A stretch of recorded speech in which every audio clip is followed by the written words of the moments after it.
You know, freeing the slaves is one thing, but you've been freeing people of their mind, which matters, it should be anyhow, to you more than anything else, because with the mind not being right, there ain't nothing else going to happen right anyway. If you can doubt every thought because you're not your thoughts, if you can doubt every thought, knowing that you're not your thoughts, you don't create them, they're not from God, that they're from the deceiver, the great deceiver, Satan.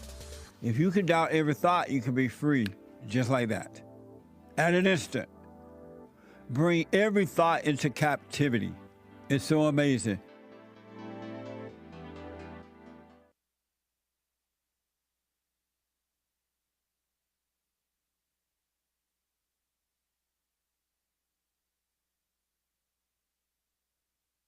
So I asked the question, are you better than a child molester? I've discovered over the 30 years of counseling, the one thing that's missing,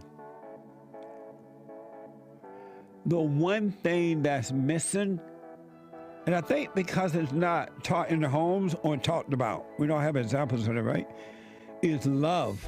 Our theme this year is to bring back Christianity, to love God with all our heart, soul, and might, our neighbor as ourselves, and to endure. And there, when you're in a fallen state, people will judge the molester but think they're better than the molester. And I ask, well, why do you think you're better? When I realized it doesn't matter what you think about yourself or how much you have or don't have or how you accomplish things in life or don't. If you have no love, you have nothing.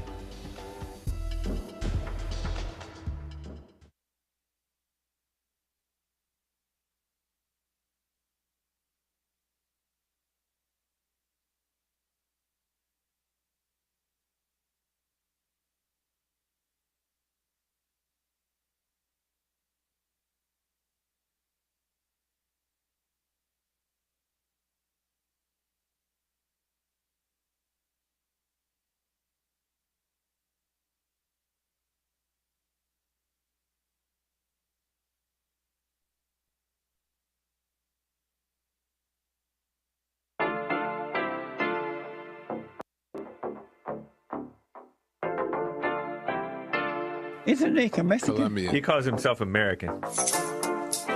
What is this? Anchor Baby. And in this corner, it's the American Anchor Baby. Daddy's home. That's an offensive term. People find that hurtful. You mean it's not politically correct? Excuse me. I'll use the word anchor baby. You know, he's an anchor baby in Canada. Tell him we still rolling with Trump, too. Anchor baby, the whole thing sounds horrific. You're just making it sound like immigrants are these horrific, greedy people. Ustedes pueden aceptar mi negocio o aceptar las consecuencias. Plata o plomo. So you would be considered white, in my opinion. You the blackest one in this room. I think so. And what happened was his mama got pregnant on the other side of the border. And then a few hours before, just before it was time for him to pop out, she jumped across the border and let him fall on American soil. So he became the anchor baby. They don't call him the anchor baby for nothing. Amazing. We like this anchor baby, right?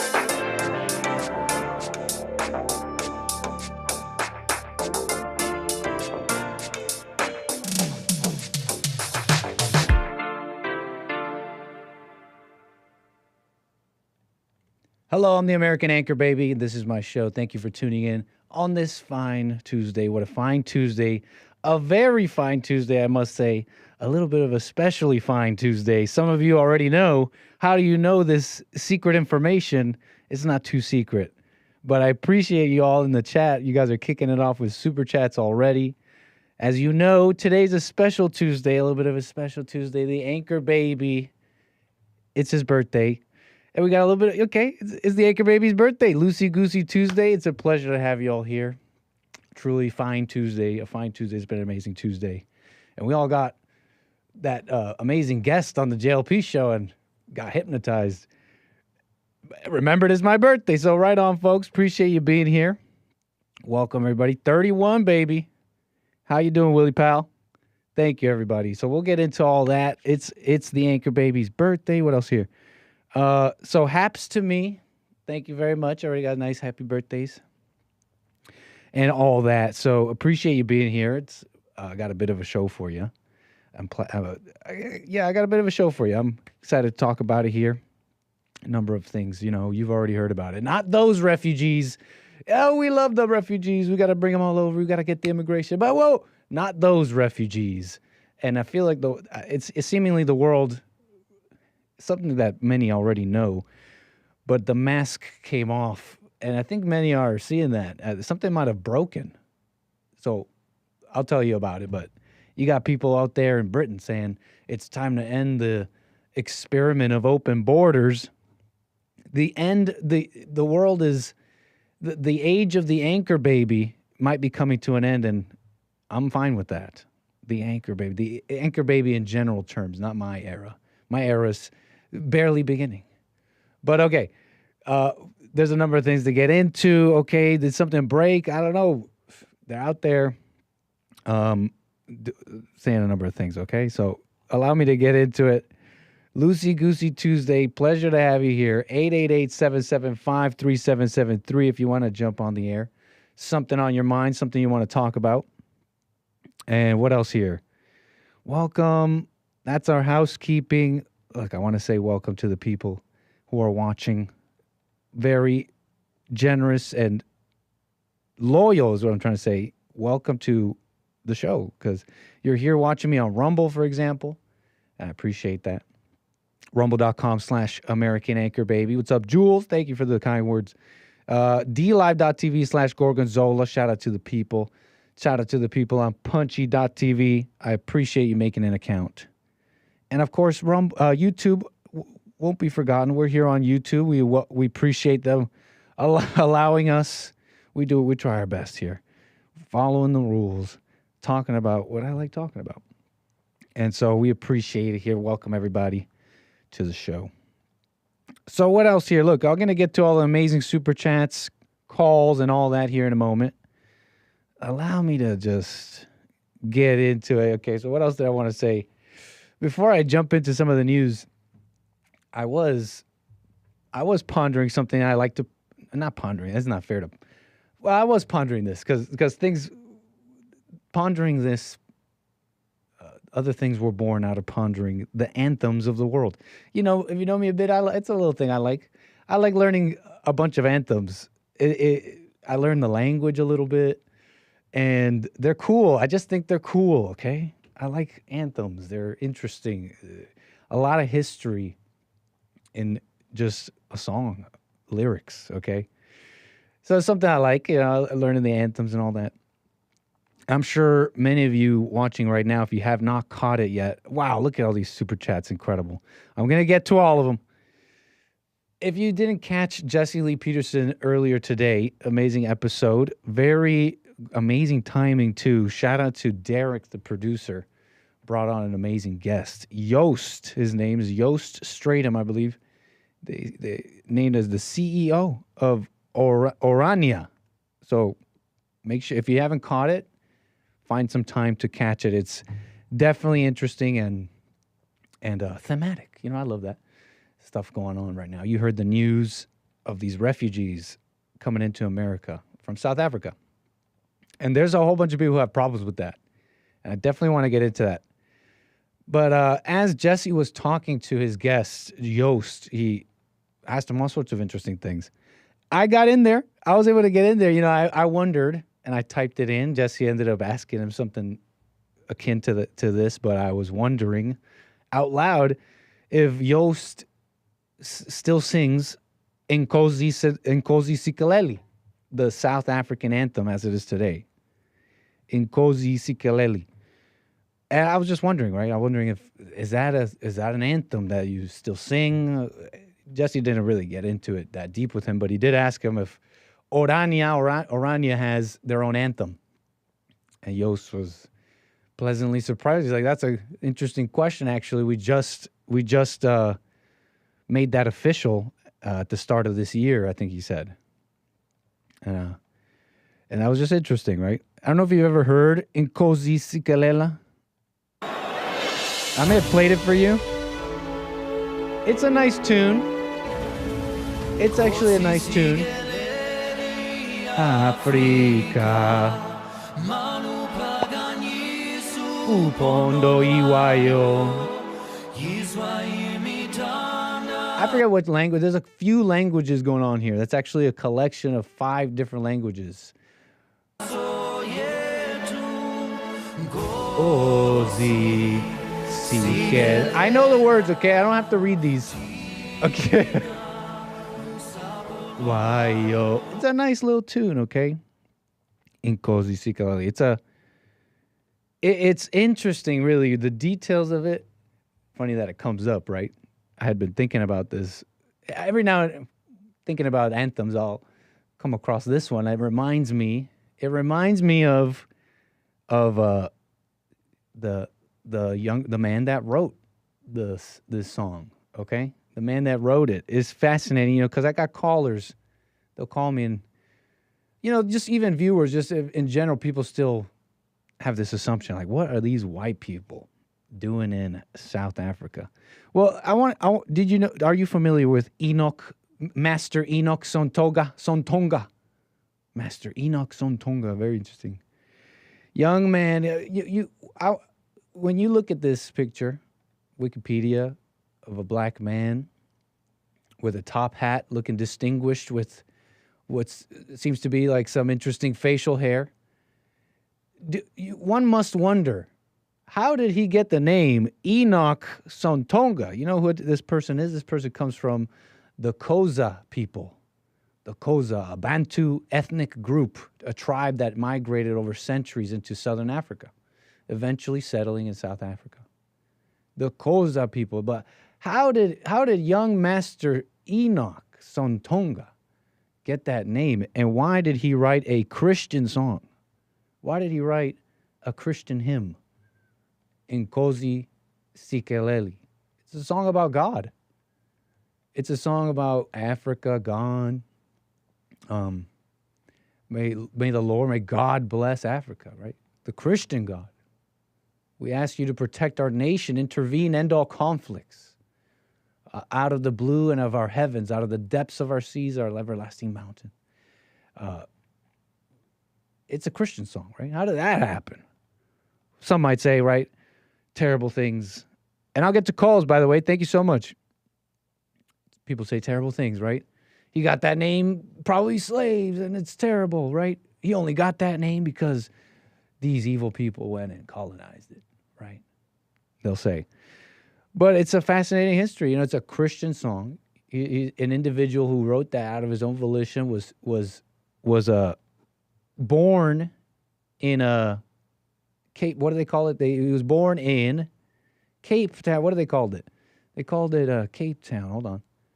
Yeah, Eastern Cape Colony. The first semblances of civilization in that region. The Dutch basically landed there, and it was a colony. Okay, you understand? Part of the Commonwealth of Nations. They had that flag with the Union Jack for a reason. A callback to that once great empire. Okay, so you get it, right? A little bit of the history on that. This individual, Enoch Sontonga, he was born there when this place was already that colony. Was born, educated there, and wanted to write a song, a Christian song, obviously inspired by everything he grew up in, okay? A little interesting, no? That same song goes through its own history, kind of its own dark history. Over the years, it gets sung over here, over there. Apartheid is happening, as they call it, and this song starts getting attention. It gets sung at the first South African Native National Congress. It was sung to close that meeting. This same South African Native National Congress would become what we know today as the ANC. The current president, Cyril Ramaphosa. That's what's run in South Africa. And they use that song. That song came, you see how it changed? That's a black country, da-da-da. Ignorant people who have no idea. It was a Christian song written by a young black Christian born in that area Probably had some love for it. And then it became right. The ANC took it, adopted it, as you know it today. A little bit interesting to me. Kind of a sad story. People still wonder today, like, what are white people doing in Africa? You know, but anyways, just think about anthems a bit, if I may. It's something a little bit interesting to me. You know, you hear this song that you just heard. It ends, how does it end? It ends like, it ends in English. That's what's funny about it too. This version of this song has those 5 languages, Bantu, Setos, whatever, the Kosa language, and English, right? It ends with, sound the call together, united we shall stand.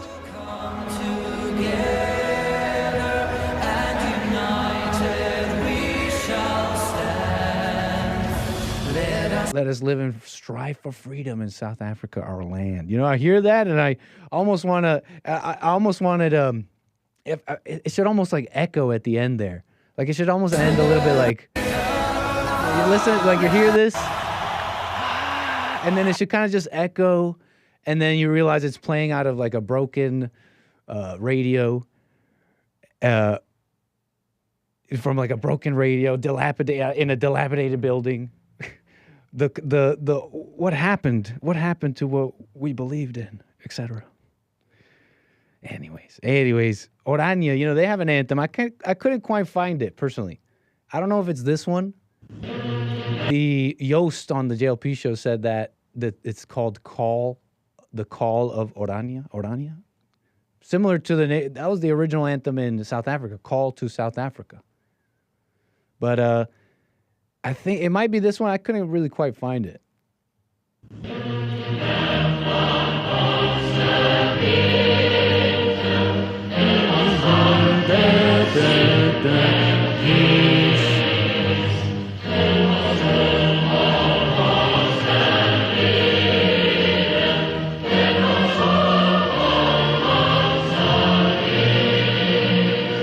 Just nerding out about anthems. It's cool. Look. Do you recognize the melody? Did you hear it in the original Nkosi Sikeleli, the South African one?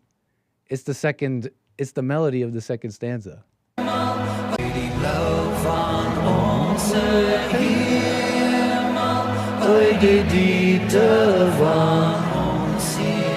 It's the same melody.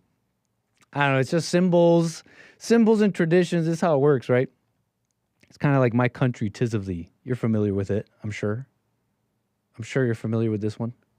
Classic, right? My country, 'tis of thee, sweet land of liberty, of thee I sing. That's not an anthem, but this was called the unofficial American anthem. Do you recognize the melody?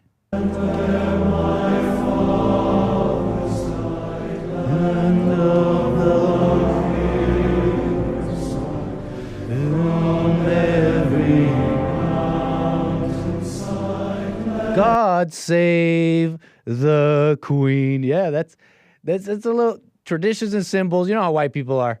It's traditions and symbols. It's a little callback, you know, before they even had their Star Spangled Banner. It was a little callback, you know, where they came from. The British national anthem, God save. That's the same melody. I'm sure you're familiar. It's an awesome one, by the way.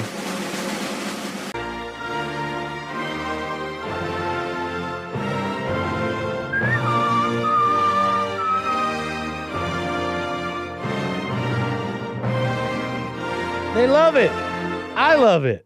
It's fantastic. Okay, I think it's great. But, you know, think about anthems in these countries and what's happening. The nations I grew up in, man. I know we spoke Spanish at home, but I'm just thinking about it a little bit. It's almost a modern irony sometimes listening to these. I'm sure you're familiar with La Marseillaise, the French one. You familiar with the French one? You know it as soon as you hear the melody.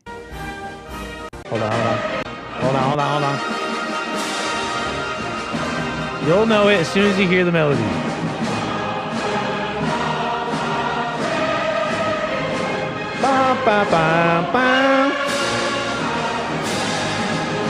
You see this? Le jour de gloire est arrivé. The day of glory has arrived.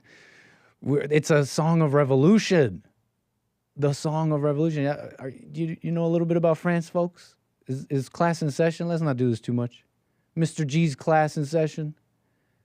It's a song of revolution, okay? They call it the world's first republic. I mean, I don't know. They also called Rome. Rome was a republic, but this was like the first republic of the people. The people revolted. And they said, we believe in these ideals of equality, liberty. Were they the first liberals, folks? Chat. Were they the first liberals? But that's what they believed in, right? These qualities of liberty, equality, liberty, sovereignty of the people, right? They took it from the ruling class. It didn't go that easy, though. It was not that easy, right? It was really nasty. Then they called it the reign of terror. When the revolutionaries kind of took over, it was pretty nasty. It was pretty bloody. And the revolutionaries themselves fought with each other, which is a funny thing about a revolution, right? Revolution of the people. So we shall follow this man and this group. They say it was 12 men of this executive. Maximilien Robespierre, famous member, ideological leader of the revolution. He was also famously arrested and guillotined by his own revolutionaries. And France was plunged into darkness until Napoleon Bonaparte came around, if you didn't know a little bit about that. Paved the way for a dictator, in a sense. That's what they call him. But isn't that like a bit of a modern irony, looking upon the nations, the great nations of Europe and all that, singing? I wonder, is there a Frenchman anywhere in France? Does he sit there and wonder? Les Marseillais is the name of their anthem. When you're not sure if you're fighting tyranny, singing about fighting tyranny, or quietly being monitored while singing about tyranny. Unclear, but you know, I wonder if any Frenchman is out there wondering the modern irony of all this liberty. Could it be that not the whole world did not want this equality and liberty you dreamed of, you revolutionaries? Could it be? Could it be that those who fought so hard for liberty and equality, did they know they were destined to be swallowed up by those that did not believe in such things? I mean, personally, I don't even know if that's good. Is the modern world questioning their initial assumption of this liberty and equality? I don't think equality was in the Bible. But I kind of get them, right? I pretty much grew up in this revolutionary world. I'd be LARPing if I pretended otherwise, right? Like maybe I don't get maybe this liberty and equality is being challenged, but I mean, I think most people are happy that the authority is not vested in the churches, etc., how it used to be. I don't know, whatever. Just some random thoughts about it all. But was just thinking about all that. I want to get into South Africa. I got calls I want to get into before we move on and get into some of the news of South Africa, thoughts about it, and interesting things about it. Well, no, there's no before that. I want to get to calls and then we'll do that. But yeah, isn't that? Do you find that interesting, chat? It's like the history of all these nations. It's like people dividing and unifying, right? That when the Kingdom of England united, right? So it was like they're all just like tribes. Then they united, they became stronger. Kingdom of England. Over there in Scotland became a kingdom. Then those united became Britain, and then they were like the owners of the world for a while. It's like divorces and uniting. It seems to be the difficult one of the difficulties of modern society, of a society in history. If you think about it, it's the difficulty in bringing people together. It was in the Bible, no? The biggest attempt of man to do so was cut short, was destroyed. The Tower of Babel, as stories you hear about in the Bible, but and it's like, and it seems like when these people unite in whatever it is, it's racial, whatever, it's race. Yeah, maybe it's shallow at the end of the day. These people united, under more than really their color. If you hear Yost on the earlier JLP show, they united under God, under whatever they believed, all these things, and they did these things and created these free societies. And you have that side of the coin in history. And then you have the other side where these same places become divided. They become divorced and they lose all that. And the citizens turn into slaves. You know, a little bit of random poetry, but parallels to our world today. So anyways, we'll get into it all. I want to get to Terri. Thank you so much, Terri. You're holding there. Let me unmute you. Appreciate your call. You're on the air. Hi. Happy birthday. Thank you, Terri. Appreciate that. I'd forgotten it was your birthday. I know I asked like months ago. Mm-hmm. I thought it already passed, but so I'm glad I didn't miss it. But Thank you. I wanted to call you about how good your hair's been looking lately. Oh, you peeping the curls. I see. Yeah, they're. I was chatting with C-Sal about it in the chat yesterday, I think. But it's like shiny. It's full of bounce. The curls are tight. Like you're giving Hake a run for his money. Well, that's an amazing commentary. I appreciate that. Yeah, like so. I'm wondering, like, what kind of shampoo and conditioner are you using? Nothing. Just what I saw at a shop. But what is the brand? What is it? It's just like shampoo, conditioner. I don't even shampoo every day. But this is. I woke up like this. Well, not always. Like there's some science to it. There is some science to it. Come on, Nick. But the science is just like it drying correctly. But that's it. Yeah, I don't have any products. I just clean. And if the hair dries right, you get the curls right. There is a little bit of science to the drying of curls that I've had to learn being on camera. No, just don't touch it. Just kind of like let it set. Like when it's wet, right, I go like this, like put it off my face and I kind of split it in the middle and then just don't touch it. Just let it dry. Mm-hmm. Okay. Yeah, you should just thank my mama, I guess. Okay. Or my daddy, I don't know. I don't know. Maybe it's something you're eating because the hair looks like, I don't know. Another thing is phenomenal. Another thing is too is that I'm not hiding my power level, right? Like I'm just letting the hair grow. So many didn't even know I had it in me like that. Yeah. That's a head of hair, Nick. Thank you. Appreciate that. Like, yeah. Well, okay, yeah. That's all I wanted to ask about. See if you were had some like nice shout out. No, it's like I was thinking too. I'm like, I'm in the industry.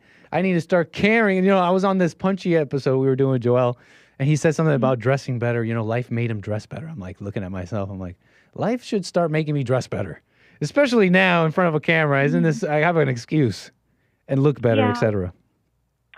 The more you connect with your appearance, the better you'll feel, the better you'll approach interacting with people. I think that's very true. Like, it doesn't matter what I have in my mind planned every day. I got to get up, get properly dressed to do my hair and makeup so that I'm always prepared, Prepared? Yeah. Yeah, something to it. I just remember in Miami, for example, everybody was always dressed up to go anywhere. But I was also a kid in the 90s. Yeah. People used to have more standards back then, but I think Miami's still kind of that way. Yeah, so, I mean, I got an excuse, right? Maybe it's even a tax write-off. I got to pick a celebrity and maybe start emulating, for the Lord, for the message. Yeah, I mean, having people to look up to is always good, but yeah, I think, I don't know, who has good hair like that in Hollywood? I'm trying to think. Who's got in fact, this is in fact great, Terri. This is in fact a great way to give back. If you could find a celebrity that will, so I can go viral for the Lord, it would be much appreciated. For Bond, for the Lord. Someone to emulate. Okay. Yeah. But hair-wise, on the clothes, I don't worry about that. No, but ideas are good. Appreciate that, Terri. But that's the routine. Right. Clean It's a little bit of science to the curls. I understand. I mean, I have like slightly curly hair, so I do have to air dry it for my hair to get as the best curl factor. You understand. Right, Yeah. Right. Yeah. No, you understand. But, I mean, appreciate that. My hair isn't looking as, shiny and voluminous as yours, though. So. Well, thank you. Appreciate that. Anyway, Terry. take care. Have For a good birthday. Call me again. Yeah, later. Bye. 888-775-3773. So many generous donations and all that. Let's see what we should do first. Let's kind of get through some of these super chats because we want to get into some of this, okay? Some thoughts about it all. The revelation, not those refugees. I definitely want to get into it, but hold on here. There's so much going on. Incredible support. Thank you, everybody. All my members, supporters, and otherwise. Kicking it off here on the 13th. I was born on a Friday the 13th. I was literally born on a Friday the 13th. We got one from Harmony Gratata Grit says, happy birthday, the American Anchor Baby. USA, USA, USA. A little birthday cake from Terry Strange. Mark, appreciate that. Says, I'm broke, but happy birthday, my N-word.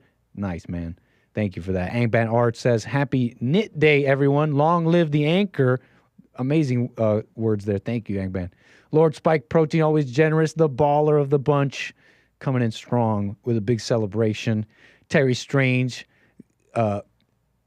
backing up her previous cake. Anthony G, very generous. Go get yourself something nice. Happy B-Day. Chris with the generous donation. Bible Talk with C-Sal, back-to-back generous donation. Says, Feliz cumpleaños, Nico. Love you, homie. Keep doing amazing work. Thank you for watching and being a supporter, everybody. Just keep it doing. I'll just keep it going. A diamond from C-Sal and one more little emoji from Aaron. Much appreciated, everybody. An amazing birthday already. All right. What else here? Okay, so shall we please? I think we should. Is that everything about countries and anthems? Because they got the Trump administration, right? I mean, just look at this headline. The Trump administration welcomes 59 white South Africans as refugees. Right away, I can't help. My spidey senses go off right away. It's kind of like a slightly double standard in reporting sometimes, right? I mean, just consider the fact that they're being singled out as white South Africans. I mean, shall I even nitpick on the lack of capitalization in white? I mean, consider for a moment, this is a headline. It's in the headlines that you can do all that capitalizing. You could capitalize this, you could capitalize that. And before I nitpick too much here, I just don't see it, right? I wonder if it was black, they'd have capitalized it. You know how they do with that. I just can't help but notice it, right? Even here, the Trump administration on Monday welcomed a group of 59 white South Africans as refugees, saying they face discrimination and violence at home. You see that? Saying they face discrimination. They're not going to write because they face discrimination, reports, no. Because of their claiming, they're saying, Trump administration saying, those white South Africans are saying they face discrimination and violence at home, which the country's government strongly denies, by the way. See, of course the ANC's denying that. Will you deny? Well, let me not just respond to the apparition here. The decision to admit the Afrikaners has also raised questions from refugee advocates about why they were admitted when the Trump administration has suspended efforts to resettle people fleeing war and persecution who have gone through years of vetting. And I'm seeing this one confuse a number of people. Conservatives, Republicans, I'm seeing Christians. I'm seeing a number of people actually be confused about this, and I don't want to. Calls coming in, appreciate it. I'll get to all of you. I don't want to just assume what's in their heart, right? What was I saying? But they're not getting it, right? There's a number of groups just not getting it, and they could be conservative even and all that.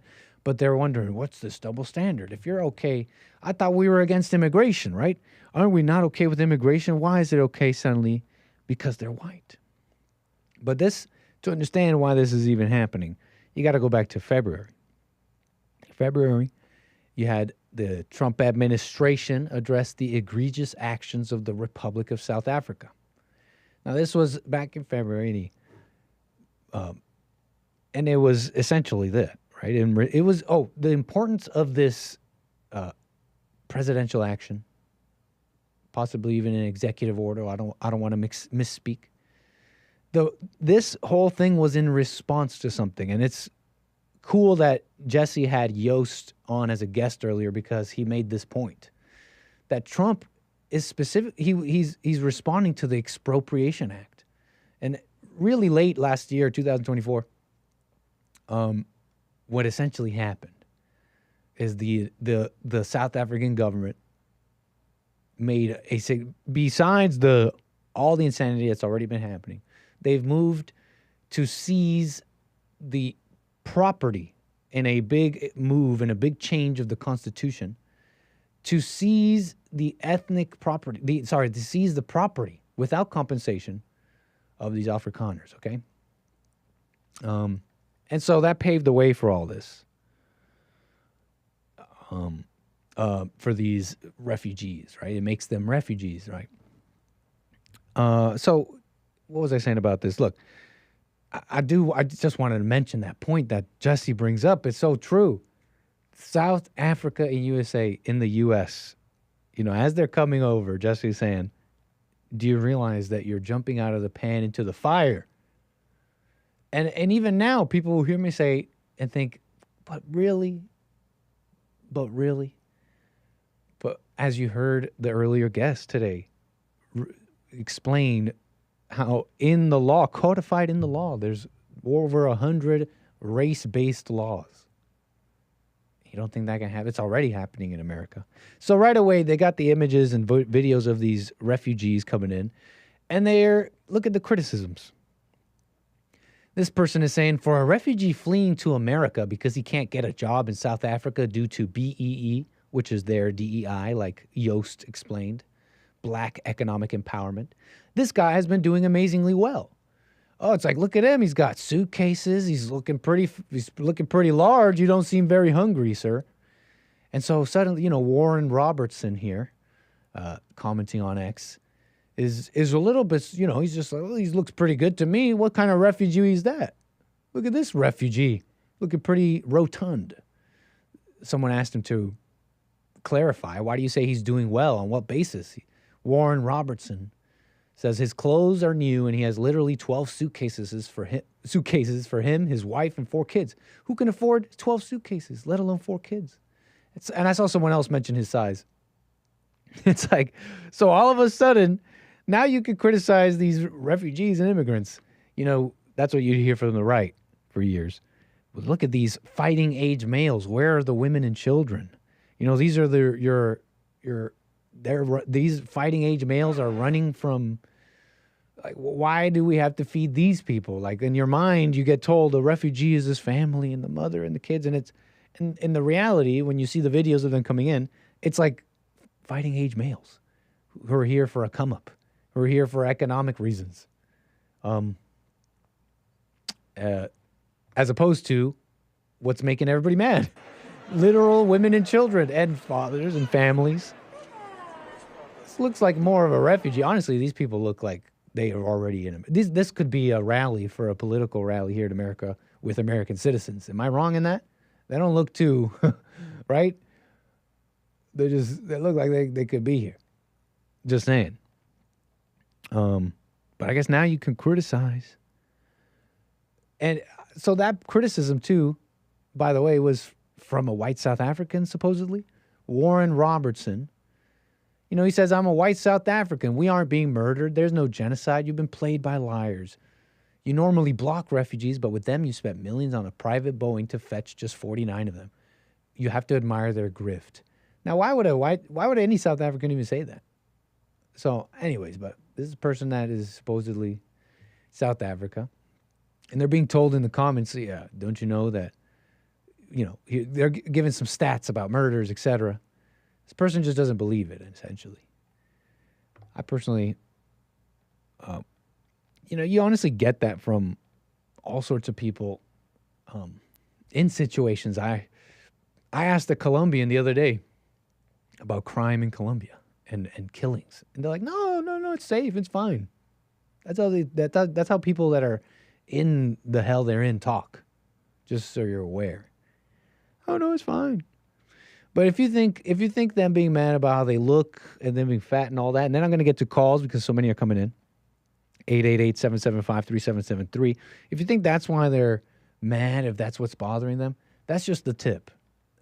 That's honestly just the tip. And you got to understand what I'm saying here. You know, in some cases, they're revealing exactly what's bothering them. It's because they're white. They're white South Africans. Here is someone, I don't even know who this is, on MSNBC responding to the whole sitch. Well, in my view, what makes it different is that they are white South Africans. The president, in my view, has not hidden his racism behind a bushel. In fact, you know, in his policies, whether it's removing government workers or, in this case, admitting white South Africans while denying refugee status, asylum seekers from other countries, principally Central and South American and Black nations to come into this country. And so I think that, you know, this policy, while it's not surprising in this action, really speaks of the underlying message in this that disrespects and shows disdain for people of color while embracing these Afrikaners now, and also expediting the process by which they can come into the country while denying that same process to other refugees. So it's just on the very surface basis, those are white refugees, and you're not letting the brown ones in. You hate them. You're racist. Disdain, she says. It shows a disdain. But those immigrants show a disdain of black and browns first. Okay, just ask them about it in an honest, if they're going to be honest about it, why they even left. Okay, they show a disdain for those people. And on the principle of aid, you know, because it's confusing people. They're like, well, hold on, I thought we were against immigration. You're on the principle of aid in the first place. Refugee status. Consider the vast majority of refugees simply aren't. You know, they're not even considered, they shouldn't even be considered refugees by the U.S. government's own standards today. So how dare you bring actual refugees and try and do that right? No. Skip that, go straight to the color. But honestly, the point of that too is that it opens up that conversation. What kind of immigrant, what kind of refugee, etc. These distinctions matter. These distinctions do matter. But it's confusing people. You know, they're saying, I thought we were against immigration. Some of them conservative, right? I think even Trump supporters. Now, he comes up every now and again on my X, okay? And I don't have a thing against him. But I can't help but bring it up because this Bryson Gray is encapsulating this thing that I'm describing. Here he is doing it again in a sense. I thought we were against immigration, period. The story here is thinking it's okay because they're white. And honestly, that's just someone who doesn't get it. Why is that an assumed evil position? You got to understand, why is that an assumed evil position? This person responds to Bryson, yeah, they're not consistent because there's a case to be made that the West needs to become more white. Just 2 words, there isn't. And just shut down. Okay, not that he's shutting down any conversation here, but you got to understand the mind here. There isn't. Okay, so there just isn't. There just isn't a case. When everybody was reasonable about this, actually, there is a case. There's a perfectly fine case. And there shouldn't be this basic, right, just this assumption that it's evil to keep America white, for example. Because, for example, like, it wouldn't even be that big of a deal if it wasn't being destroyed. Like, don't you see the destruction? Now, it's one thing to say, oh, don't let it. I would think it's fine even if there was no destruction happening. Everybody else gets to do it. But aren't you seeing the destruction? Why are you choosing now to be an intellectual? It's like you're being purposefully blind. It's strange. It's like when people call the Kill de Boer song simply a political rally song. It's just a political rally song. It's like, why are you choosing now to be intellectual and mincing words like that? Don't you see that America's being destroyed? You live here. The mayor of DA in PE is a white man. So these people, when you want to hit them hard, they'll just call it like a political song. It's just a political rally song. You remember when they were singing "Kill the Boer"? Kill Yamasa. Kill the poor, the farmer. The farmer. Kill the poor.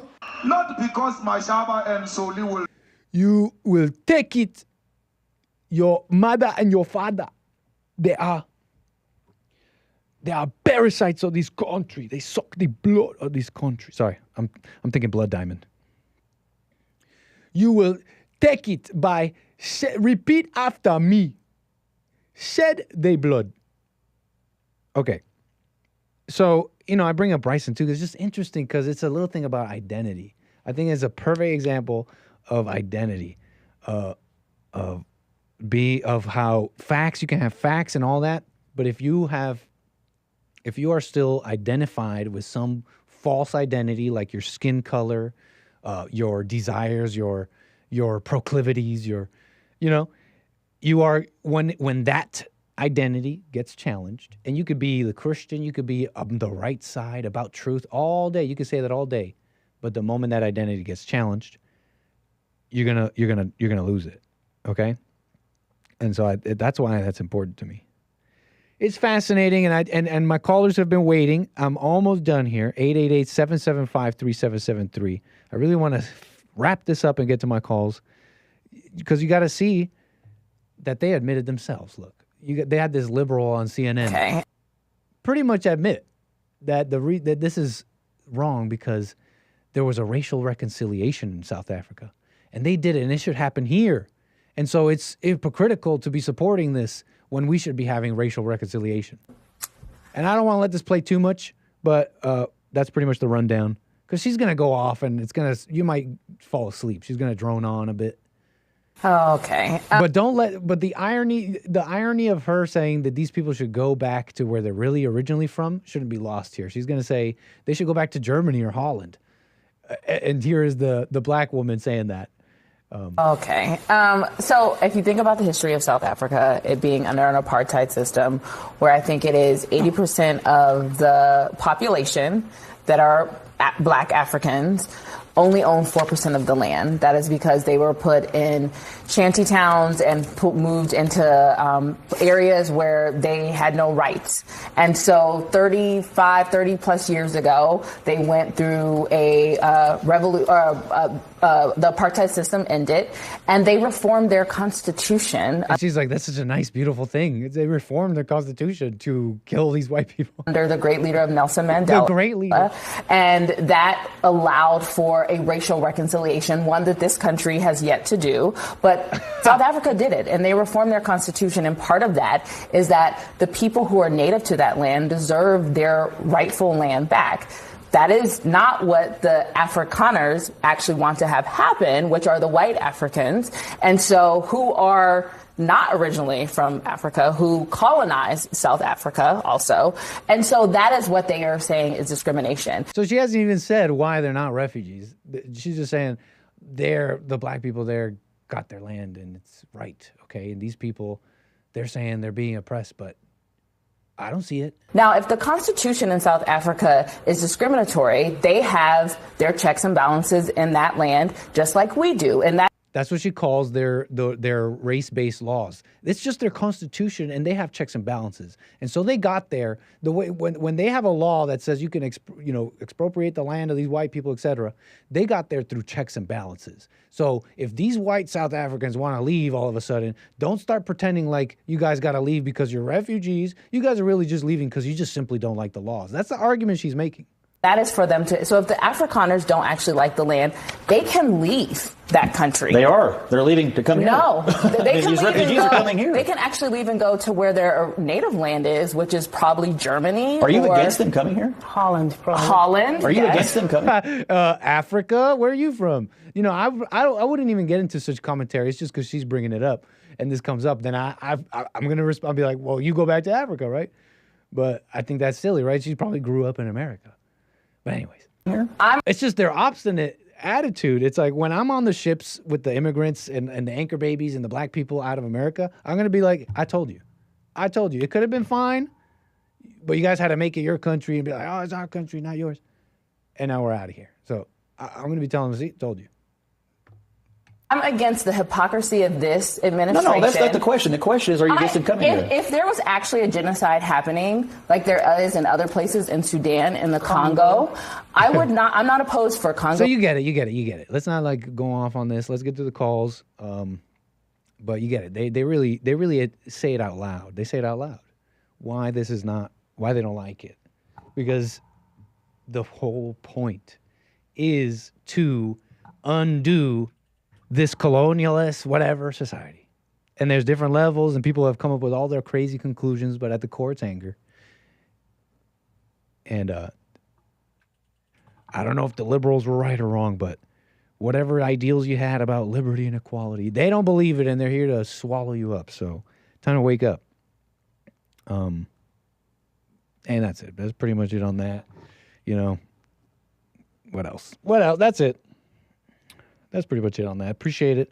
Appreciate the calls. Let's get Nick. You're not white. Nick, you are not white. Bitch, I am white. I'm white. I'm white on the inside. I'm a coconut. I'm a brown on the outside. Well, I'm pretty light-skinned coconut. I'm pretty darn light-skinned coconut. Okay, I grew up in these countries. Yeah, it was Spanish at home. Fine, it was Spanish at home, but I can't help but look at my uncle like an alien for shoving his way into the subway.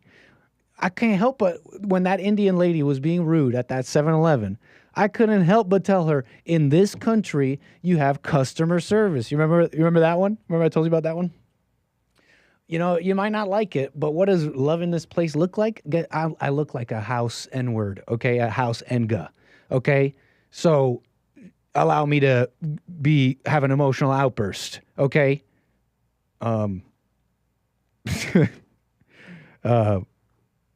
So anyways, appreciate all the super chats, everybody. Let me see what's going on here. We got to get to calls. Let me see. Amazing. Yeah, we're going to get to coffees too, okay? Because I got so many coffees. Aaron with another one. You cannot see me says happy 40th birthday. Not my 40th, but appreciate it. You cannot see me. Harmony Grits with a super chat. You coming in? Just for a minute. You just coming in for a minute? We got, who do we have here, folks? The one and only Jesse Lee Peterson. Am I saying right? You sound just fine. Nick, today is Nick's birthday, folks. Yeah. And I forgot to mention it this morning. Me too. Honestly, I wasn't. You forgot it? I wasn't being weird about it. No, I wasn't being weird about it. I told you yesterday and everything. Yeah. You told me yesterday. I forgot to tell the producer, and I forgot to mention Nick's happy birthday, man. Thank you, Jesse. What the? That's amazing. Even Alexa didn't call this morning to wish you happy birthday. I know. What the? Huh? She didn't even call the show. Right. I was waiting. Where's the love? What love got to do with it? So let me know, Daryl. Oh, what the? It's like that. What the love got to do with it? You guys. She didn't call you. You guys are special. Amazing. She messaged me. Oh, she did? Yeah. Oh, nice. Because she loves you. I know that. Yes. But happy birthday. How old are you today? 31. Wow. What the? People used to have a twinkle in their eye when they looked at me. And now It's they all wonder gone what's now. wrong, huh? It's all gone now. So this song is for you. Happy birthday to ya. Happy birthday to ya. Happy birthday. Happy birthday to ya. Happy birthday, Nick. What the? Thanks, Jesse. Thanks, Joel, for rocking Joel. the song there, and I'm sure everybody in the back. Nice. Yeah. So I forgot it, man. I was busy. We were busy with Yost. Who? We were busy with that guest. It was so that captivating. Was amazing. I was captivated. Yeah, me too. Mm-hmm. From what's that town? From Oranje in South Africa. Mm-hmm. The one thing, and then I got to run because right now I'm in the middle of taping. I was wondering too. Fall Estates episode, 3 of them now. I'm on my second one. It's amazing that there is a genocide happening not only in South Africa with unto white people, it's happening in America. White people are being genocided, and no one talks about it. It's wild. Yeah. And should you? They ignore it. And should you say something? Yeah. Well, you're a racist. Yeah. They should talk about the fact white people are being genocided.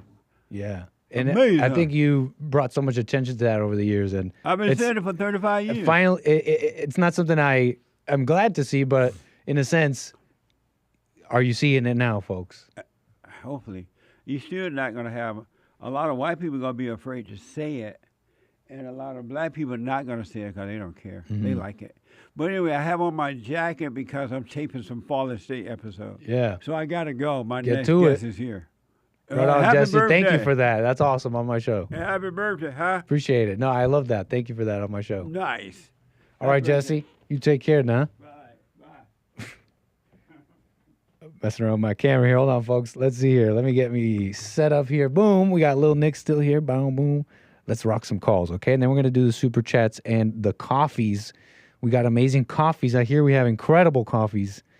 So, Mr. Pink, I appreciate your call, sir. You're on the air. What's up? All is well, sir. Thanks. Awesome. I'm just going to do it again. Happy birthday to ya. Happy birthday. I'm not.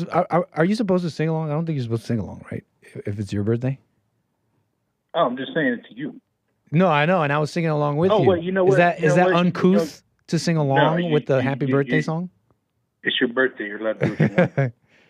Thank you, man. Appreciate that, Mr. Pink. You've been watching for some time, and it's like, here I am doing a show, and people watch me. What the? I appreciate that, man. Yeah, it's good. It's a good day. Right on. You just touch on a couple topics that you were talking about just a minute ago, and my the only thing that could come to my mind when we're talking about, the people complaining about the white South Africans and all that, and they're like, "Oh, go back to your country," and blah blah blah. And it just dawned on me. I was like, "Hey, if you don't like white people so much, stop speaking English." Yeah, right. You know what I mean? Like totally divorce. Like, be about it. Yeah, because that's from England. Okay, stop using that language if you don't like it so much. Go back to the boom blah blah blah blah. Right? Like, please, if you have so much of a problem with it, and we're the worst ever, go right ahead. Like, take it, run. Right. We won't miss you. We won't miss it. And, I get tired of hearing all this. Even with the callers, sometimes I just personally, I just get tired of hearing the most broke ass English. Think about it like this. People can't even use the words right. Well, yeah. No, it's true. It's all over the world, really. They still even attempt to. They call it pidgin English in some places. But consider what you're saying. What's crazy about what you're saying is that someone will hear you and say, yeah, he's right. We adopted English because of these white blah, blah, blah. and that's what's even crazier about it, And some might even work or do something to actually stop speaking English, but that would be because of something crazy idea they had. I've been oppressed into speaking your language. Right. Most people are quite ignorant actually about all that. Yeah, absolutely. And it just dawns on me, that as they complain, they use the language of the people that they complain about. It's shut up. A fair point, Mr. Pink. You live in a society that was developed by, a certain group of people, and it's just like that lady that went and moved to Africa, and she's like, I ain't got no snacks. That was an amazing video. Shut up, dude. That is an amazing video. Proof that that being grateful is the number one key. Be grateful of where you are and where you can't go wrong. You have. Yeah, 100%. And no matter what situation you're in, whatever you think your light is in life. I mean, this was something that came up earlier in the chat, and it's just something that this idea that I've completely divorced from. And I'll just ask you this question real quick. Nick, yeah. Are you a slave? Am I a slave? At all? I don't. I'm laughing because that should be a clear answer, right? It should be clear. Why am I double-minded on this? No. Generally, I'm thinking no. When I start thinking about America and like society and being taxed and stuff, I start thinking I'm a slave. Yeah, right. Of course, you start thinking that, but it's like that's not. There's a definition of what that is. And we live in America. We are free people. To a degree, okay, yes, so we have to like get up and we have to go do a job and we have taxes and whatever. We have a number on our names, but we are not freaking slaves, okay? Like that is the worst kind of victimhood that you're putting on yourself when you identify as, it's like Jesse says, drop all identities. Especially drop that one, especially if you're not dealing with what it actually means to be enslaved. Fair enough, Mr. Pink.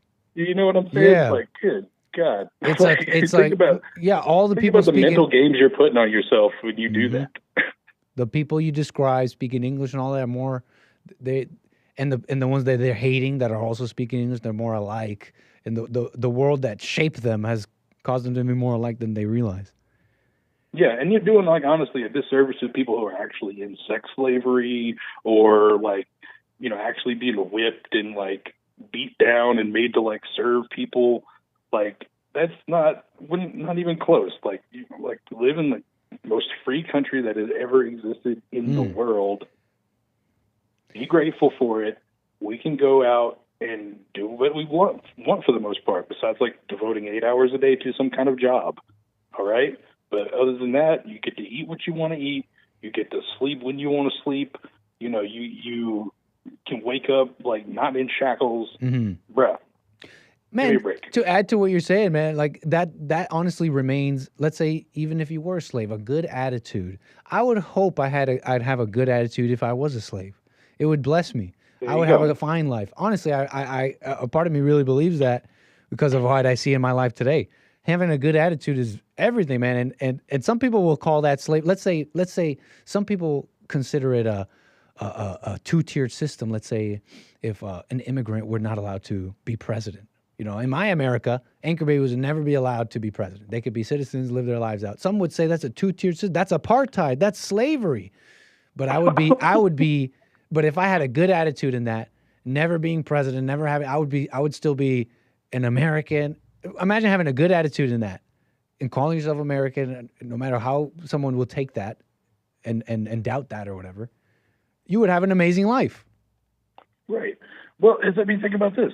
The whole idea that we owe due process to every single person that just happens to be standing right now on this land.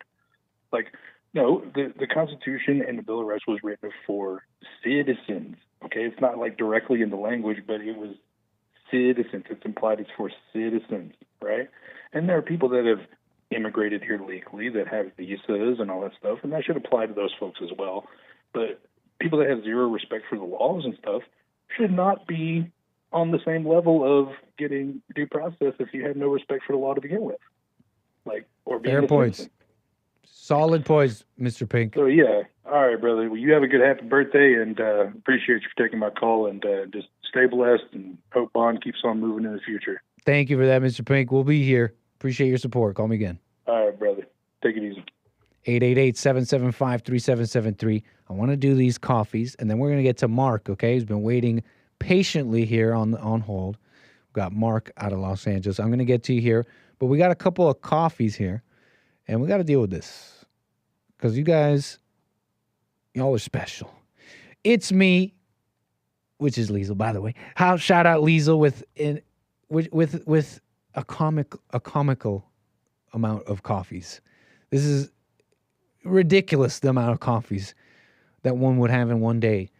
But it's very generous. Thank you. It's me.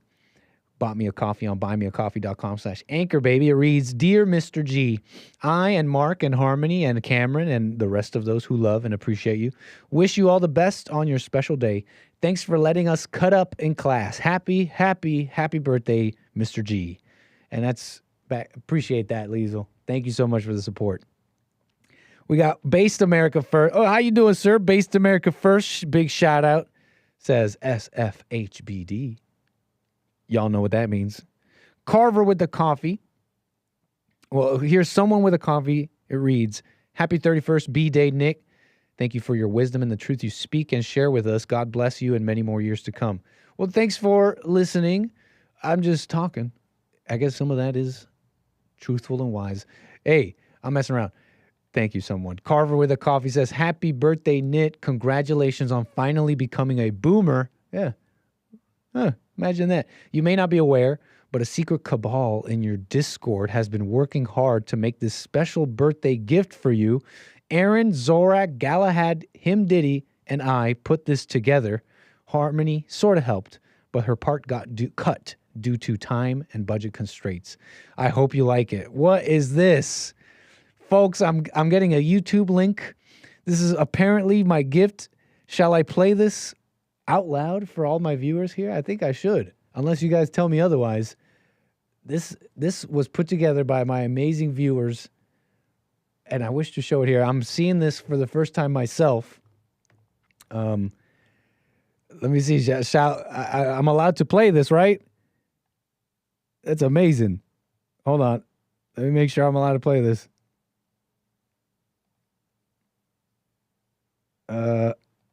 Yes, I think.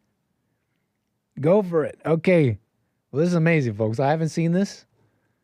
Let's watch this together on my birthday. Oh, wait. Let me unmute. Amazing. Okay. Kicking it off here. Happy birthday, Nit. It is the title of this video. Our story begins in a land far to the north. Nick's mother had gotten pregnant, but she was on the other side of the border. So with only a few hours to go, she ran to the border just before the baby was ready to pop out. She jumped across to the other side. Upon jumping over, she dropped the baby on American soil. And that's how he became the anchor baby. This is bringing a tear to my eye. Look, that's me in the plane. I'm a pilot. This is incredible. Thank you so much. Studio Ghibli version of American Anchor Baby and his story immortalized the beginnings the beginnings of the Studio Ghibli story of the American Anchor Baby. That's amazing. I'm glad I could show that. And I appreciate that, folks. That's hilarious. AI is pretty cool. AI can make it happen sometimes here. You know, some people have amazing minds out there, and now there's no barrier. Very cool. Yeah, it's a little bit of the story of the Anchor Baby, you know. Maybe a little dramatization here and there. Well, we were in the snow there, and that's my mom. And my mom was looking pretty brown. And man, that's too funny. I need to look at that again. Almost. There's details there I almost don't want to miss. We almost need to look at that just once more, and then we're gonna get to Mark here. Our story begins in a land far to the north. So this is Canada. Nick's mother had got This is my mom. She's like Pocahontas with her like Pocahontas hair and Mexican, like some kind of Mexican garb. But she was on the other side of the border. So with only a few hours to go, the Great North, pregnant. Like, oh man. And of course, me as a pilot, amongst the eagles, the American eagles, the bald eagles in the sky. Incredible stuff, folks. I love my viewers. Let's get to some calls here. I appreciate the patience on this fine Tuesday. Mark out of Los Angeles. How you doing, sir? You're on the air. Hey, Mark, still got you there? Hello? Hey, Mark, Los Angeles. How you doing, sir? You're on the air. Yeah, happy birthday, Nick. Appreciate that, Mark. Yeah, the reason I tried to say this on Hake, but I got censored out, by communist tactics. I heard some of that, but I don't know. So don't bring that up. I don't want drama. I don't care about drama. Well, no, I don't even know what really happened on Hake. So let's move on. Just say How about that? Okay, I'll just say this. What I was going to say on his show, I'll say on yours. There's a trend now with the problem race, who I'm speaking of, in nursing homes and hospitals. The people they hire to take care of our elderly, you don't need any kind of a degree, so any Negro can get the job. And what they're doing is they're starting to kill our white brothers and sisters in nursing homes. And there was on one of your competitors, whose name I won't mention. Thank you. He profiled a black, not a nurse, but whatever you call the attendants, the people that work in nursing homes. Yes. You know, whatever they're called. And Boyce. she's black. And, pardon me? Her name is Boyce, I believe. I was reporting on her yesterday as well. You did. I'm sorry. No problem. So this is another danger that faces white men and women. These black devils will get jobs in nursing homes to kill us. There was before the George Floyd incident of 2020, the news that was on some news was a Negro who beat up an old white man in a nursing home. Big black SOB. And he beat the crap out of this old man. And then George Floyd got brought to justice, and the news on that beating went away. But I can tell you from personal experience, I've had a family member who was in a nursing home dominated by Negroes. We had to get her out of there. They weren't giving her water. They weren't giving her a bath. We had to almost be there 24/7. This is more evidence of Negro hatred for the white man. And I think this issue, well, you brought it up. Yeah, I had actually brought this up yesterday. They're saying that she's a registered nurse in Chicago, and she's openly posting on her social media how she allegedly offs your kind. And when she's talking about your kind, she's talking about white people. Yeah, why isn't she in prison? I was asking the same thing, if I remember. Pardon me? I was wondering the same thing. I think I asked that as well yesterday. Yeah. Okay, so that's that. If you've already spoken on that, I guess I don't need to rehash it. But as far as the South Africa issue, those white South Africans contribute to Western civilization. Negroes don't. They have never created a civilization in the history of the world. Arnold Toynbee, you might want to write his name down. Arnold Toynbee, the greatest historian in the world in history, says that up until I'm somewhat familiar with him, actually. I was just reading about Patrick. Pat Buchanan talks about him. Good man, Pat. But the Negro has never created a civilization anywhere on earth. And the Zulus don't count. And neither does the Nation of Islam. I tried to have a debate with some clown who calls the show. He acts like an intellectual, but he's got the IQ of a child. No, on Hake's show. But he's got the IQ of a 3-year-old. He may have called your show. I might regret asking this, so I'm going to maybe learn my lesson or something, but I am somewhat curious. Why would you be you called my show to tell me about this nurse, and you said you were censored for saying that? Like you were censored for talking about you said what? No, that's not exactly it. Well, I don't really want to rehash like some drama on Hake show, but I am wondering. It sounds like my impression is when you say that you were censored for speaking about white people, that just doesn't sound like the Hake report. Like, what did you do? No. What did you really do, Mark? Pardon me? I'm just wondering, because it doesn't sound like the Hake report. A part of me wonders, what'd you do? What'd you really do? Nothing. Listen. Why do you think that you weren't allowed to talk about white people on the Hake report? No. First of all, some of the black callers are able to slam me for 40 minutes on the show, and I can't respond. Okay? I can't respond to these low IQ idiots that are attacking me. They have nothing to back them up but their hatred for the white man, and Hake sits back and allows it to happen. Okay, whatever. It's his show. If he wants that's to the part I don't understand. It seems like that's the place to happen, right? It's someone's show, and someone is operating their show, calling, whatever. It seems to me like that. It seems to me like even if you don't like it, it doesn't seem like a thing to be offended by or call in about. Or you think that's do you think that relationship is what's negatively impacting America? Is that really the hill to die on? Well, let me just say this, a little backup. Hake promised, well, he didn't promise. He okayed a debate between me and this clown. Okay, I had to listen to this clown for 40 minutes, run me down, and then he just let him go. I get on, and he hangs up in 2 minutes. If you can't tell, if you don't, I just don't know the details, and it's probably why I shouldn't even asked. I was just somewhat curious because. Glad you did. Well, I'm just somewhat curious. What's curious to me is not that drama. What's the part that's curious to me is is it seems to me, it's my impression just instinctually that you were probably not censored for what you're saying. I highly doubt that. It's probably more spiritual, if I may, and you're missing it. No.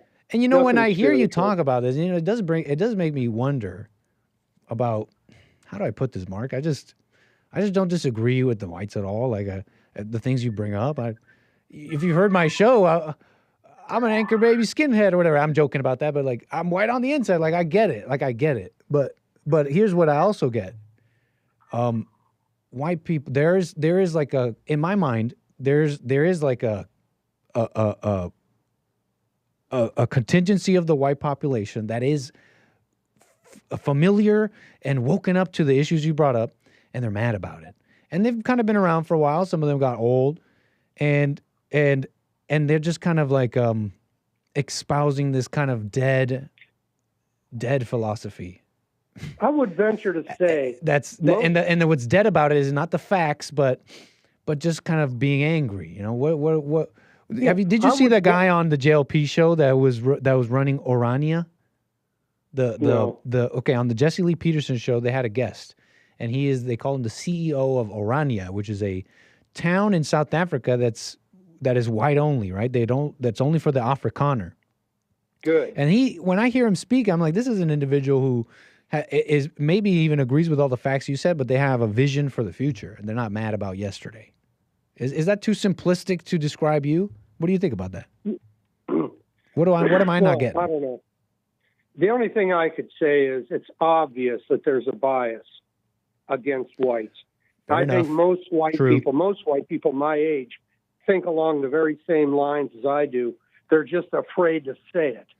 That's the problem. And then we have one opportunity to speak, and the coward who runs the show, if you get too racial, we're not going to do that, Mark. Listen to the show. No, we're not going to do that, Mark. Hold on. I want to just be clear on what we're not doing. This drama that I'm not even familiar with, and you want to say, and now it's clear to me. Now that you've brought it up a little bit more, it's become quite clear to me that you got the wrong idea, man. You're on the wrong crusade. Here is a person. For the survival of the white race. All right, but now you see how you've now put that on this, whoever this host is. You now put that on him, an individual who's mostly on your side, is fair, is making right. Now you've put this accusation on him, born out of what? You've said it yourself. Tell me where I'm wrong, because I'm using your words. Born out of what? Born out of simply you not liking him saying he has to say things the way you say it. And that's what you told me. You said that in your own words. That's why you're calling him those names. What kind of back up here? What honest individual you think you are? What kind of honest person do you think you are? Well, I'm 100% honest. I've never lied to Hake or you. And the problem is, I just don't get enough time to speak. It's not that they don't call on me and let me on the show. I just can't get a chance to get out everything I want. And I'm not trying to hog up any time. The people that hog up the time are the low IQ Negroes. Those are the people he gives preference to. And I'm going to drop that conversation. I already said what I wanted to say about it. I'm done with that conversation about James and his show. And let's just move on, right? Because let me just say I just think you're wrong. Well, I don't know what I'm wrong about. But let's move on. I can tell you, if you look at the length of time he gives me versus the others, you'll see. I heard you, fair man. enough. But what you were saying? I disagree. No, I was just going to say, right now in America, we're at the point where we're either going to turn back the communism that has already infiltrated our culture, and even some so-called right-wing hosts who are communist sympathizers. No, but you're going to do that more, Mark. I can't. I'm just don't. If you know me at all, if you know me at all, if you know me at all, I don't do. If you know me at all, I'm like, what? Maybe it's unfair, but in my mind, I'm being fair. In my mind, after we just got finished saying, I don't want to talk about it anymore, to throw in a little quip is the type of thing that makes me not want to talk to you, makes me want to hang up. I'm stopping myself because maybe I'm overreacting, but honestly, that's the type of thing. That is the type of thing I don't allow. This little quip after we just got finished talking about it. It has nothing to do with the facts, with personal thing. It's just how I am. Can we make that clear? Okay. Sure. Make your point about what you wanted to say. This will be it, and I'll let you go. Thank you. Do you like country music? Yeah. Check out Johnny Rebel. You'll love him. Johnny Rebel, for all your audience. All right, Mark, thanks, man. Oh, is he old? Anyways. Check him out. You'll love him. It's enough. Appreciate the call and all that. No more plugs. God bless you, Nick. Happy birthday. Yeah, I don't know. I'm not handling that well, maybe. He's plugging stuff maybe there. Is that guy like an old country singer, or do I have to be careful with that too, right? It's like, check him out, guys. Really check him out. So, it's not even a personal thing. It's like the rules, It's like the rules. Don't be rude. You guys know me. I allow all sorts of calls about all sorts of topics. It's about the rules. It shows a disrespect to the host. So whatever. Coffees. We did those. Super chats, amazing super chats. And we still have calls to get to. So let me see here. That's pretty much it with that. I want to get back to calls. Thanks for the patience. I'm going to get right back to you. But, concerning everything we've been talking about so far, did something break in the world? Check this out. Seemingly, something might have broken. And this may have been the moment it happened. I'm not entirely sure, but on the topic of these South African refugees, Trump makes an interesting point about it. A charge against the media. In South Africa, and the newspapers and the media, television media, Here they happen to be white. But whether they're white or black makes no difference to me. But white farmers are being brutally killed, and their land is being confiscated in South Africa. And the newspapers and the media, television media, doesn't even talk about it. That's just true, and it's been like that for a long time. It's not South Africa didn't just start happening. And as you know, Jesse Lee Peterson has been telling the people in America for a while now that South Africa is coming to America. It's already here. So he's charging the media for that, for their lack of reporting on this, for any attention on this. And that I'm sure you're familiar with. Did Trump break the media or something with that? Now, I personally don't think so, but some interesting developments I've seen, starting with this one, for example. You saw some of that double standard language in the reporting of South Africa a little bit. But some of it is like this. Check this out. This is from the AP. The Trump administration brought a small number of white South Africans to the United States as refugees Monday. It says it's the start of a larger relocation effort for members of the minority Afrikaner group who are being persecuted by their black-led government because of their race. That's a pretty matter-of-fact way of putting that information. Not, they're saying that they're being genocide or whatever, or they're just claiming. No, the AP wrote it out pretty matter-of-factly. The effort is for the minority Afrikaner group who are being persecuted by their black-led government because of their race. I'm not saying, wow, amazing, let's love the media now. I'm just noticing, if I may. I'm just noticing because did something break? Look at this. You're familiar with Keir Starmer, maybe a little bit. Running 2024 to be the prime minister over there in the UK, ending the 13-year run of the more conservative government. Keir Starmer here with an interesting announcement. It's a bit of a long video, so let me tell you what he says, and I'll let you watch some of it. But essentially, he's saying the reports are this. Let me just pull up the article. Just check this out. With immigration limits, the UK vows to end a, quote, failed experiment in open borders. And it doesn't stop there. Keir Starmer is saying we risk becoming an island of strangers. They need to reduce immigration significantly. Let me put it this way. Nations depend on rules, fair rules. Sometimes they're written down, Often they're not. But either way, they give shape to our values, guide us towards our rights, of course, but also our responsibilities, the obligations we owe to each other. Now, in a diverse nation like ours, and I celebrate that. You taking this in? No, he's threading the needle with all of his language, which I think is important. Is this really going to be a significant change in immigration? We need to wait and see, okay? Because they'll say we need to have a more united nation, and these rules matter, and these identities matter, these distinctions matter, and that's why we're just going to let the world in just legally. It just has to be legal, not illegal, right? So it remains to be seen what he means, right? But some of this language is kind of interesting. Trying to thread the needle. I love the diversity, by the way. These rules become even more important. Without them, we risk becoming an island of strangers, not a nation that walks forward together. So when you have an immigration system that seems almost designed to permit abuse, that encourages some businesses to bring in lower paid workers rather than invest in our young people, or simply one that is sold by politicians to the British people on an entirely false premise, then you're not championing growth, you're not championing justice, or however else people defend the status quo. You taking this in? Something broke. Something changed. And that's probably not that deep. It's still the same political game. And, you know, politics is simply, it has nothing to do with what's moral and what's right.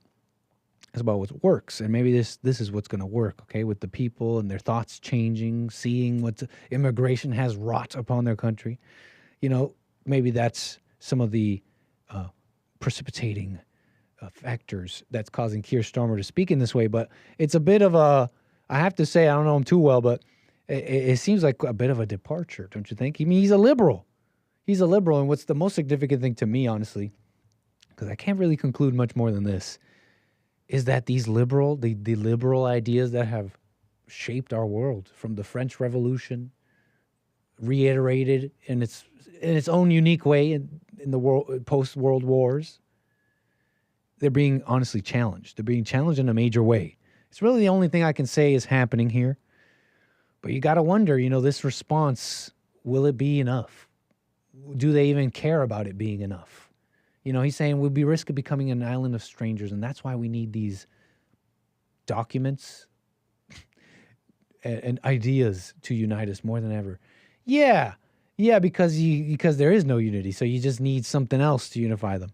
But that thing is working less and less, and the empire becomes, and the citizens become slaves when the empire becomes divided. The citizens become slaves. It's no longer a republic of men who get it, but a chaos of disorder that has to be whipped into order by an overarching state, etc. That's called slavery. That's how you treat slaves. You know what I'm saying? Like, so who knows what he means, but will the response even be enough? They say Mohammed is a very popular name in London and maybe other areas. You're actually contributing. So anyways, the language was interesting, but you got to wonder. You got to wonder how fast can you do it, man? This guy, Ed Sheeran, you know, he's from over there, right? He's a guy from over there, Dangerous right? place to be. He was on Theo Vaughn's show, Theo Vaughn's podcast. He's funny. He had an interesting comment about London. You know, since we're talking about Keir, might as well show you Ed Sheeran speaking about London. What's the most dangerous place to be around here? Here? I'd say every area of London, literally every area is sketchy. I love that. The nice areas are sketchy, the bad areas are sketchy, but you just have to not do stupid shit. Oh, Ed Sheeran. Come on, man. So, yeah, he's just like, that kind of reminds me of that alleged white South Afrikaner on that X post I was showing you saying, it's a lie. There's no murders happening here. It kind of reminds me of that Colombians I was talking to the other day who were like, it's a lie. It's safe here in Colombia. Calm down. There's like murders and kidnappings and whatever. It kind of reminds me of that. You know, you gotta be when you're in that hell. It's like you're blind to it. You kind of just you close your eyes to it. Really, it's much more difficult to just accept. Why is London that way? And I bet you it's not too. I mean, we kind of know already, honestly. The demographic change. It's just not the same people in London. But anyways, I was just thinking that was an interesting thing there. Did something break? What's going on? There's people talking a little bit different. It's probably due to they're probably just catching up, honestly, to the outrage of the public. So anyways, that's pretty much it with that, though. I got a couple calls here. We got Kurt out of New York. How you doing, sir? You're on the air. Hey, Nick. I just wanted to call and say happy birthday, or actually, in my words, I would say Merry Birthmas. Thank you, man. Merry Birthmas to me. That's nice. Yeah. Actually, I know I haven't been calling in a while. Yeah, Kurt, how you been? Yeah, I've been busy doing the good stuff and all that. Mm-hmm. I've been wanted to call at one point, on a Friday or something. And you mentioned about gaming, I used to do this, but got tired of that genre, and then you move on to something else. You mentioned something about that a while back. Yeah, so recently I was there was this game called Kingdom Come. And it's a single player, story driven, long campaign where you play as your character that you play is an individual, a young man growing up in somewhere in Croatia, or I forget where, but basically the Holy Roman Empire back in the 1400s or whatever. It's an interesting game, supposedly historically accurate in many ways, and we were playing it on Fridays for fun and all that. Honestly, though, it's not even bad. It was great. The story it seemed like a thing that you could really sink your teeth in. I can't find the time or motivation to sink my teeth into long single player campaigns like that these days. It's hard to really even pick up games. I just kind of, I'm not against them though. I like the video games. I grew up with them. I like them. I'll just jump in and play maybe a match of this or that every now and again. So I found myself when why I stopped playing Kingdom Come on Fridays is just seeing at the pace we were going at, I was probably going to be playing that game every Friday for months, and I just didn't want to fill up all my Fridays like that. Yeah, people were into it though. We might have to deal with that. I'm working on bringing that back in its own timing and all that. Yes, I felt the same way when I was sitting there for that conversation. I was thinking to myself, I've been playing a lot of shooters, third-person shooters, first-person shooters since the early 2000s, I say, starting around 2008, 2009-ish, and been playing comp shooting for a really long time up until 2017, that's where I roughly stopped and move on to something else, but it was still relatively shooter on a different platform. And I just didn't do comps. I just did normal shooting after a while because all that competition energy, I just let it all out of my system, man. And for last year and this year, I'm kind of worn out, and I'm looking at different gaming genres such as racing, and I'm thinking to myself, maybe I should get back into racing. And racing with the whole setup. I know some people who have wild setups for that. You have sim racing. Sim, right. You have all these peripherals. You have full on pedals, a brake, and it can get pretty complicated, no?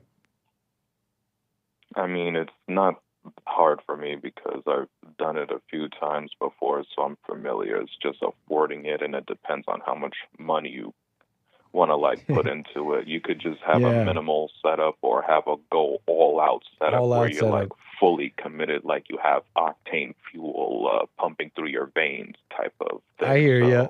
I'm working on like a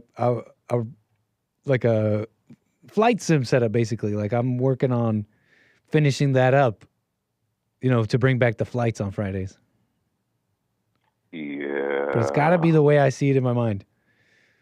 Yeah, because right now, this month, I've been like playing some racing games when I get a chance and not get tired after, working in the mornings and what's not, play some racing games and what's not, and other genres that I want to catch up on and finish off, such as, rich story games and what's not.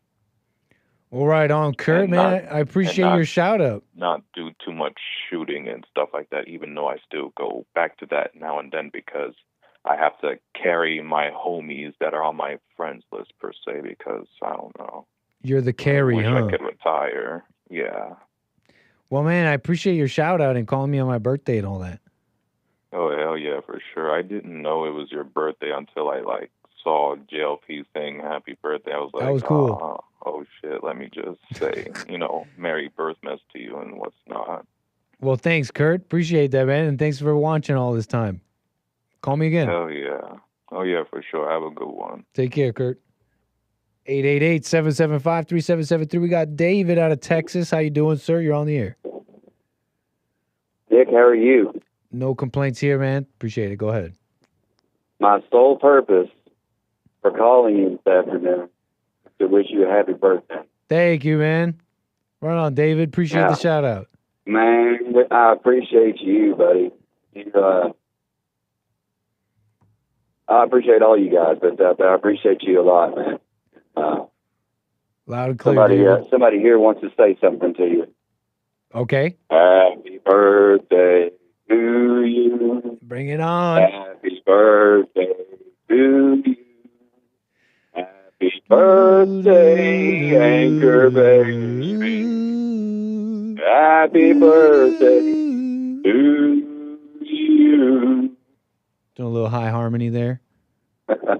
David, man, thank you for that. I appreciate that. Yeah, no, man, I appreciate you. Look, Mama, I got a show and people. Mama, I got a show and people call me and they say happy birthday and they watch me. What the? Did you see that video of is it Macron? Is that his name? Emmanuel Macron. Yeah, the president of France. And then are you talking about the guy that you're? and yeah, with the party favors. I don't know what that was. I don't know what that was.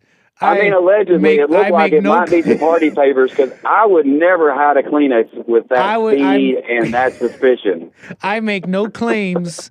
I have no clue. I know. We weren't there, but I have no clue what that video. But I saw that video, and I have no clue. I must say, man, it's got the internet buzzing, man. I must say, folks, probably not as much buzzing as allegedly that would cause if you were to ingest it. But the internet's buzzing, and that's just like a fair point you're making. That's just a fact. You would in fact be buzzing if that had happened. That's just a mere statement you're saying. Like a hummingbird. If that were true, that's just a factual statement you're saying. Now I have in the past. I have partaken in such things, and it almost killed me. So, good luck to them.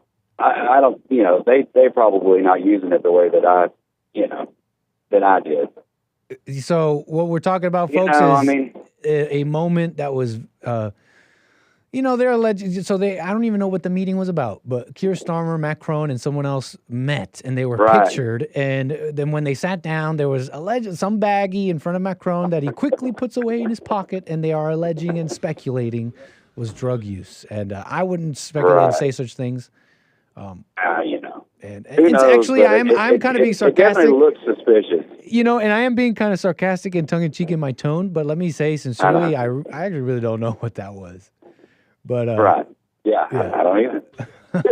Hey, it might not be anything that we think that it was. Yeah, it might be some magic something. Yeah, And the little spoon, that little spoon, Right, that the right, tiniest, right. the tiniest. Well, that was a cocktail stirrer. That is just the tiniest spoon in the world. Sometimes you need mere granules in your drink. What 3, 4, 5 granules? You need a really small spoon for that. You're good to go. Appreciate that, You're man. good to go. Yeah, no, I appreciate you, man. I really do. I appreciate. Thank you, David. Appreciate your time and effort, and I hope the rest of your day goes well. And God bless you and your family and all that you're doing. Okay. Appreciate that, man. Appreciate your call. Call me again. Yes, sir. Talk to you later. Okay. Funny stuff. Everybody's speculating about that video, but I don't really know. It just looks like stuff on the table that they took off. Like, oh, that doesn't look good for a photo. Let me put that in my pocket. But they didn't seem at all worried earlier. They were taking pictures and smiling. Maybe they just noticed, right? Anyways, we got, what else we got? Let me get to Maze out of Dayton, Ohio. How you doing, Maze? Hello, Nick. I celebrate birthdays. You celebrate birthdays? Yes, I do. I don't Well, celebrate goody. today. Be quiet for a minute. Happy birthday to you. Happy birthday. And this is the other version. Happy birthday to you, Nick. What an amazing call, Maze. My heart has grown multiple sizes. But anyway, I want to say it like this. I like the broken English. I like the ones that think they can speak English, and the ones sound like they're fat with the tongues and sound like they talking out of their nose. Uh-huh.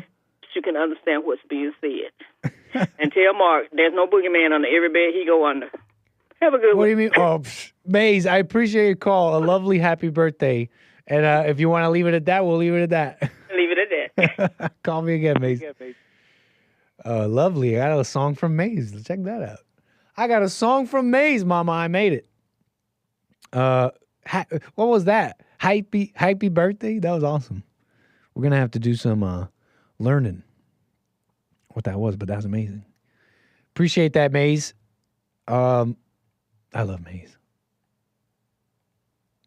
I wanted to ask about the boogeyman under the bed. Not sure what that meant.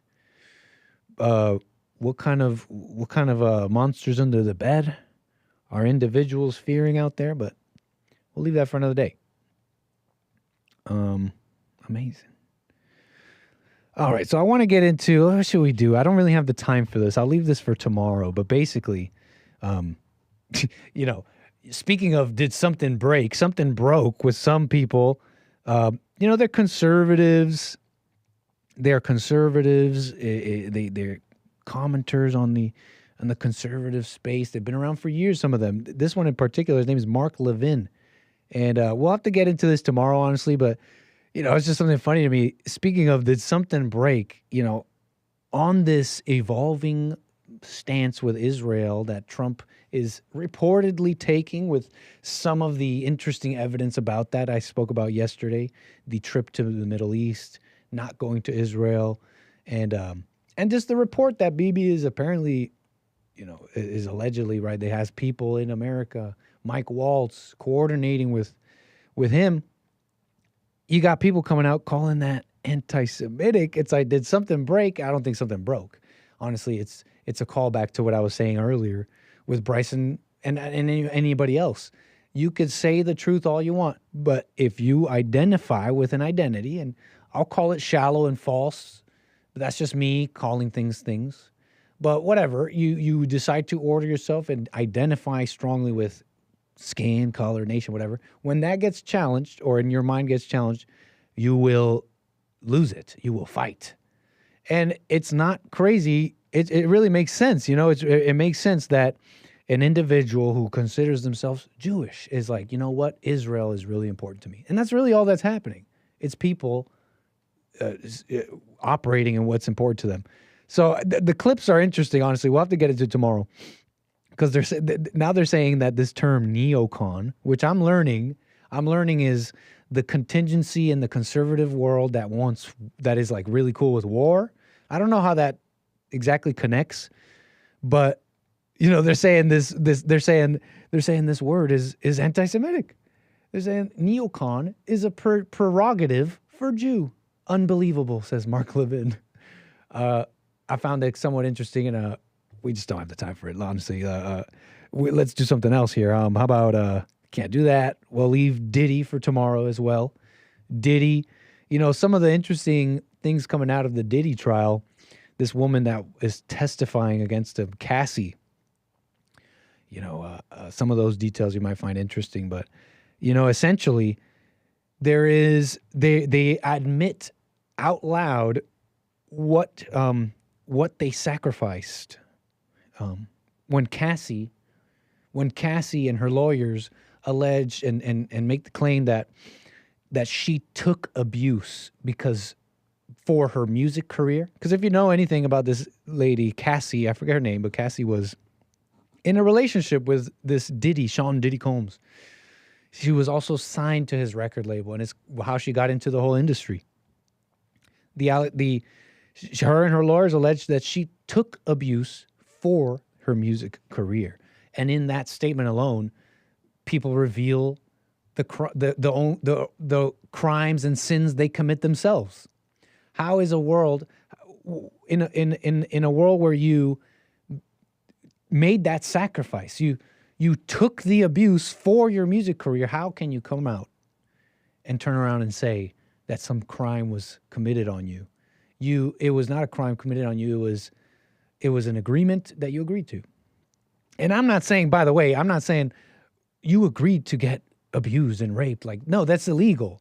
I'm not saying that anything illegal is okay, but between two people, this individual who comes out and says, I took this abuse for my music career. Well, that's why you did it. You did it for you. That was the price you paid. And instead of, no, you don't deserve a music career. You understand? You could have done it a different way, etc. Maybe we'll get into that tomorrow as well. I don't have really the time for that. Time is flying here in the last few minutes. So how about we just do kind of this video? Let's do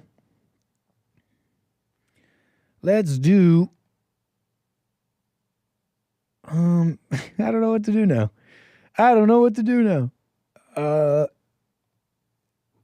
Do I have any funny videos? Anything cool? You know what? How about this? I'm honestly constantly impressed, shocked and impressed by the literal physical durability of black women. I can't tell you how many, and maybe I'll go seek these videos I remember. I don't know how many videos I've seen of black women getting run over by a car, and they literally get up like it's nothing, and they're just fine.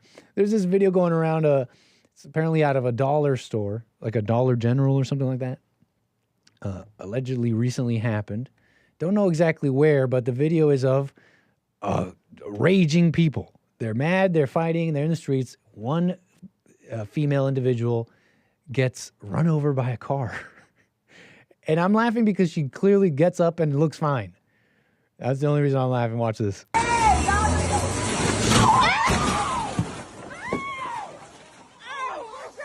Through the wall. She got up quick. Look, that's her right there. She's running in the pink. Watch again. Through that. She just brushes it off, gets up, walks away. It's honestly a constant thing I see, and it's truly impressive. The durability of black women should be studied.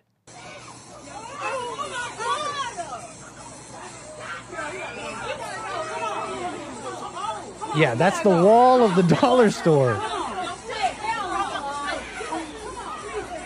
Oh my God. I think the car went through the wall and not her. Yeah, it's not really her. She didn't, if you look closely, she was on the hood of the car, so that in many ways helped her. But, she got smacked by that car, right? The car comes on her, she gets smacked by that car, she goes on that hood. The car is really what hits the wall, and then she slides off right through into the cinder blocks. And then she just picks herself up. It's pretty amazing. Here's one more time for you. Wow!